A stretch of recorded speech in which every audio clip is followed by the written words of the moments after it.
What if I told you, surviving alone after 80 isn't really about being alone? It's about the 5 quiet, powerful pillars that can turn your days from empty into deeply meaningful. And once you know them, you'll realize aging isn't the end of your story. It's the beginning of your best chapter yet. Have you ever wondered what it really takes to live alone after the age of 80 and still stay strong, steady, and full of life? At first, it might sound challenging, maybe even a little intimidating. But the truth is there are countless men and women in their 80s and even well into their 90s who are living independently and happily. It's not because they have superhuman strength or perfect health, but because they've built their lives on a set of rock-solid principles, like unshakable pillars holding everything together. If you're watching this, chances are you're either living on your own or preparing for that stage of life, and you're far from alone. Millions of older adults have asked themselves the very same question: how can I not just survive, but truly enjoy life when living alone after 80? This video was made with you in mind. Together, we're going to explore 5 essential pillars, the key foundations that can keep you safe, grounded, and confident even when there's no one else around. These aren't complicated medical tricks or impossible routines. They're real-life lessons that are already helping people just like you. Whether you're feeling a bit uncertain about the road ahead or you're already navigating life on your own, you'll find something valuable here. Stay with me until the very end, because pillar number 5 might just surprise you. And it could be the missing link that ties everything else together. Pillar 1, keep a steady daily rhythm. There's something incredibly powerful about waking up each day knowing exactly how it's going to unfold. When you're living alone after 80, a consistent daily routine can be like an anchor, keeping you steady when life feels a bit unsteady. It brings structure to your day, cuts down uncertainty, and reminds you that you are in control of your time. When you wake up with a clear plan, knowing when you'll eat, move your body, rest, and connect with others, you take charge of your life instead of letting the day slip by. One of the biggest risks of aging alone is slipping into passivity. Without someone there to nudge you along, it's far too easy to delay breakfast, skip movement, and let the hours fade away. Before you know it, entire days pass with little activity or interaction. And that's when things start to unravel, not just physically, but mentally and emotionally too. Loneliness has a way of slipping quietly into your life. You might notice your energy dipping, and that spark that once kept you moving begins to fade. But a steady daily rhythm can stop that from happening. It gives you something to look forward to. Whether it's savoring a warm cup of coffee on the porch at sunrise, doing a few gentle stretches before breakfast, taking a midday walk around the block, or enjoying a heartfelt chat with a friend in the evening. These small, familiar touch points bring a sense of stability and purpose. And purpose is everything. It reminds you that each day has meaning, that your time is still valuable, and that your life, even now, is being lived with intention. A clear routine also helps you stay healthy without having to overthink it. When meals are scheduled, you naturally eat better. When movement is planned, your body stays flexible and responsive. When time is set aside for medication or rest, you don't skip or postpone it. All these little habits work together like the gears of a finely tuned clock, keeping your life running smoothly even without outside support. I once met an elderly gentleman named Henry, now 84, who had been living alone since his wife passed away. Not wanting to burden his children, he tried to manage on his own, but at first he drifted. He stayed in bed longer, skipped meals, and spent hours watching TV. Then one day he decided it was time for a change. He took out a notepad and wrote down a simple schedule: wake at 7 a.m., light breakfast, read the paper, take a walk, prepare lunch, rest in the afternoon, and call a friend or family member in the evening. That was it, but sticking to it transformed his life. He felt sharper, more energetic, and found joy in the little things again. If you're living alone or preparing to, never underestimate the power of a clear daily rhythm.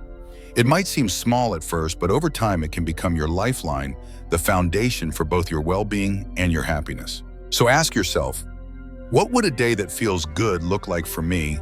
Then start building it one piece at a time. Pillar 2, a strong communication lifeline.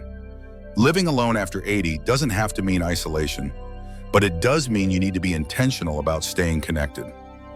One of the most important pillars for not just surviving, but truly thriving is having a clear, reliable communication lifeline. This means knowing exactly who to call when you need help, having a plan for emergencies, and keeping a consistent line of contact with people who truly care about you. Many older adults hesitate to reach out because they don't want to bother anyone. That's understandable, but here's the truth: connection is not a burden. It's a basic human need. When you live alone, staying in touch isn't just about having a friendly chat. It's a matter of safety. It's knowing that someone will notice if you suddenly go silent. It's the assurance that if something happens, a fall, a sudden illness, you won't be left waiting for hours or even days before help arrives. I once knew an elderly woman named Grace, 81 years old, who came up with a clever safety net. Every morning, she sent a quick good morning text to both her daughter and her neighbor. If she hadn't checked in by 9 a.m., they would call her. If she didn't answer by 10 a.m., they knew to come over. That one simple routine made all the difference. Grace said it gave her peace of mind just knowing someone would notice. And it gave her family peace of mind too. Today's technology makes maintaining this lifeline easier than ever. You don't need to be a tech expert. A basic cell phone with speed dial is already a powerful tool. Emergency buttons, voice-activated assistants, or even landline phones with pre-programmed numbers can keep you connected. If you prefer the traditional way, write down your emergency contacts and post them where they're easy to see, next to the phone on the fridge or right by your bed. The more backups you have, the safer you are. But beyond emergencies, this pillar is also about emotional support. Schedule a weekly call with a friend, chat with your grandkids every Sunday night. Send a birthday card. These small gestures create a steady rhythm of connection, reminding you that you're seen, you're heard, and you belong, even from a distance. The most important thing is that your communication plan is simple, reliable, and clearly understood by both you and the people you trust. The fewer steps it takes, the easier it is to keep it going. The more consistent your connection, the safer you are. Whether it's through a device or a friendly knock on the door, what matters is that you're never truly alone in spirit, even if you live alone in space. Take a moment today to ask yourself, who are my people? Who do I trust to be there when I need them? Then act on it. Reach out, set up a routine, and keep that lifeline strong. Because connection isn't optional. It's one of the keys to living well after 80. Pillar 3, a reason to wake up each day. When you're living alone after 80, your days don't automatically fall into place like they once did. There's no job to report, to no children to raise, no bustling household to keep up with. That freedom can be wonderful, but it can also quietly strip away the structure and meaning in your days. That's why one of the most essential pillars for living independently is having a clear reason to get out of bed in the morning. Without it, time begins to blur. Days feel long, empty, and at times meaningless. And that sense of drifting isn't just about boredom. It can slowly drain your health, dampen your mood, and even affect your memory. Here's the good news. Purpose doesn't have to be grand. You don't need to start a company or write a novel. Sometimes it's as simple as tending your garden, walking to the mailbox every morning, finishing that crossword puzzle, or feeding the stray cat that now waits for you on the porch. I remember an elderly gentleman named David, 84, who lived alone in a quiet town. Every morning he'd put on a clean shirt, brew a fresh pot of coffee, and call one friend from his list of high school classmates, just to check in, share a story, and share a laugh. Over time, it became his mission to reconnect with everyone he'd known before the world changed. That was his daily purpose. It gave him a reason to rise, to comb his hair, and to face the day with warmth in his heart. Purpose brings rhythm. It anchors your time and gives value to your hours. Even small acts, making your bed, choosing your outfit, cooking your own meals, can become meaningful rituals, gentle reminders that you still matter, that your life is still in motion. The key is that your purpose belongs to you. It doesn't have to please anyone else or meet another person's standards. It only needs to be something that lifts you when the morning feels heavy, something that helps you say, "Today I have a reason to keep going." So ask yourself, what makes me feel alive, even a little? What small victory do I look forward to claiming each day? That's your purpose. And holding on to it, nurturing it, is one of the most powerful ways to thrive while living alone after 80. Because a life with purpose, no matter how quiet or simple, is always a life worth living. You don't need a crowd of friends to feel fulfilled. Sometimes all it takes is one person who truly understands you, listens to you, and cares about the little details of your day. This isn't about filling the silence with noise or surrounding yourself with shallow company. It's about finding an anchor, someone who keeps your spirit steady. Someone who remembers your favorite kind of pie, notices when your voice sounds tired on the phone, or gently asks, "How was your doctor's visit yesterday?" A connection like this becomes a safety net, one that supports you emotionally and in many ways practically, especially when you're navigating the challenges of growing older alone. I'm not talking about polite check-ins or small talk. I mean a real genuine relationship where you feel safe enough to share your private thoughts, your fears, your silly jokes, or even those odd little moments that only they would understand. It could be an old friend, a family member, or even a kind neighbor. What matters is that they make you feel like you still belong to a shared world. Think about it. Would you have someone to laugh with, vent to, or simply tell, "I had the strangest dream last night"? You hold on to your sense of self. You're reminded that you matter not just to yourself, but to someone else too. I once heard about a woman named Helen, 83 years old, who had been living alone for years after her husband passed. Her children lived far away, and most of her friends had moved on or passed away. But she had one special friend, Marion, a former co-worker who for over 15 years had called her every Friday at exactly 3 p.m. rain or shine. They never discussed anything earth-shattering. Some days it was just a recipe for a dessert. Other days they talked about an ache or a twinge. But for Helen, those calls were a lifeline and a gentle reminder that she was never forgotten, that someone out there was waiting to hear her voice. And more than anything, having that one trusted person, whether in person or on the other end of the line, was enough to make her feel safe, seen, and deeply connected. If you get sick, they'll notice. If your mood shifts and you start feeling low, they'll sense it before you even say a word. That kind of bond quietly protects you. It's like having an invisible shield. Someone who can speak up for you when you can't. Someone who knows what normal looks like for you and can tell right away when something's not right. And let's not overlook the emotional side of this. When you know there's a person who would notice your absence, who would start to worry if you didn't check in, it changes your whole perspective on life. You're no longer just drifting through your days. You're tethered to someone who cares. And that tether brings comfort, dignity, and a sense of truly belonging somewhere. So don't wait for a big crowd. Find that one person. They might be someone from your church, a cousin you haven't seen in years, a neighbor down the street, or even an old friend you have lost touch with. Reach out, rebuild that bridge. And once you find them, take care of that connection like it's something precious, because it is. Surviving on your own in your 80s isn't really about being alone. It's about creating a small circle of trust, even if that circle is just one person wide. And if you're still watching right now, it tells me these ideas are resonating with you. Type the number 4 in the comments so I'll know you're here. And if you haven't subscribed yet, now's the perfect time. Hit that subscribe button and turn on notifications so you never miss any of our videos. Your support allows us to keep creating content that's meant to inform, inspire, and encourage you to live well, no matter your age. Now let's move to Pillar 5, a daily sense of purpose. When you wake up in the morning and know exactly why you're getting out of bed, your whole life feels different. It doesn't matter if you're 25 or 85, purpose is not just for the young or the working. Purpose is the spark that keeps your spirit alive. After 80, especially when you're living alone, that spark becomes the fuel that carries you through the day. It shapes your routines and gives meaning to even the simplest actions. And purpose doesn't have to mean changing the world or writing the next great novel. For many older adults, purpose might be something as simple and as beautiful as watering your plants every morning, calling your niece every Sunday, or making sure the birds in your yard never go hungry. These aren't small things. They're the daily threads that keep the fabric of your life strong and full of meaning. They're like anchors, steady grounding, and always there to keep you from drifting. They create a rhythm to your days, a heartbeat to your life. They whisper to you what you do still matters. But when that sense of purpose slips away, time can start to feel like a fog. One day melts into the next, and before you know it, you're not really living. You're just being carried along a passenger instead of the captain of your own ship.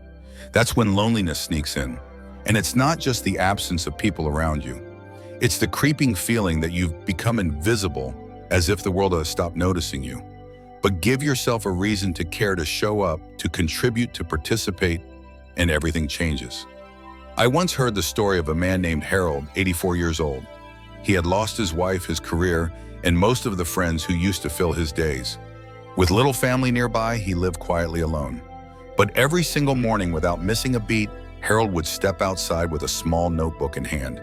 He'd jot down the day's weather and record the birds he spotted. Those notes weren't just for him.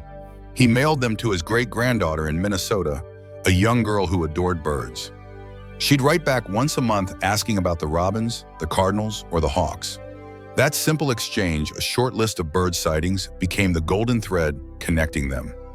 It gave Harold something to look forward to, a reason to pay attention to the world around him, and a bond that stretched across hundreds of miles. Purpose doesn't have to be grand. It can be found in helping others, passing down family recipes, teaching a neighbor to knit, or even volunteering from the comfort of your home by writing letters to service members or mentoring online. And remember, purpose isn't just about giving to others. It can also be about growing yourself. Maybe you try your hand at painting, practice meditation, or keep a journal of your thoughts and dreams. These small acts are more powerful than they seem. They keep you connected to your own inner life. Because even now, you are still growing. And that's a gift. Purpose sharpens the mind, steadies the emotions, and keeps your heart open. Without it, life can start to feel like you're simply passing time. But with it, every ordinary moment becomes rich, textured, and worth savoring.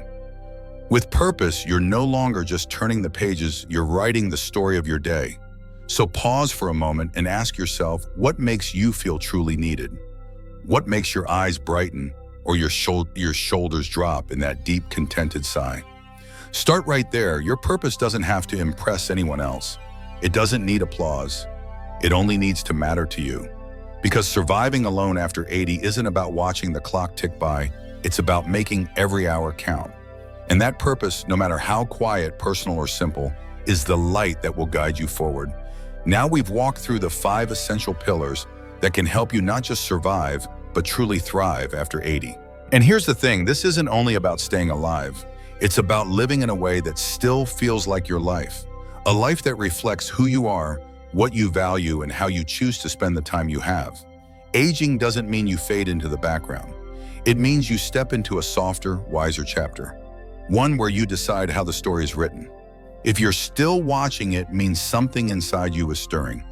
Maybe you've already started taking these steps.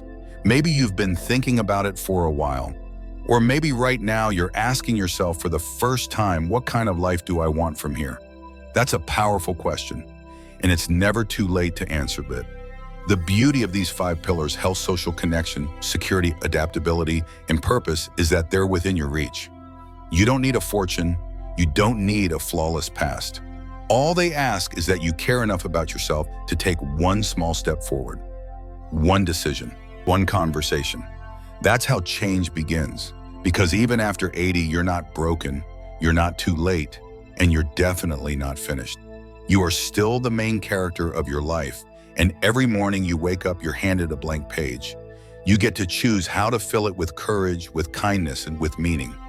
Don't let fear write your story. Don't hand the pen to loneliness. The truth is, you've already weathered storms. You've already proven your strength. Now is the time to live with intention, to make peace with who you are, and where you're going next. Because even if you live alone, you're not walking this path alone. There are so many others, quietly, bravely taking these same steps, sometimes with doubt, but always with hope. You're part of that. Every small choice you make to care for yourself, to stay connected, to find purpose isn't just a gift to you, it's a gift to the world. Thank you for being here with us today. I'd love to hear from you. Share one thing you learned and how you'll put it into action. Your words matter. Reading your thoughts fuels us to keep creating content that informs and inspires. If this video spoke to you, please like, subscribe, and share it with someone who might need it. Your support keeps this community strong. And remember, you're still writing your story. Make it one worth reading. If today's message touched your heart, don't let it end here. Click subscribe, turn on the bell, and stay with us, because the journey doesn't stop at this video. In our next one, we'll go even deeper, giving you practical, uplifting ways to keep your mind sharp, your heart full, and your days meaningful, no matter your age. So go ahead, hit that button, join our growing community, and let's keep walking this path together. Your next chapter is waiting, and I can't wait to see you there.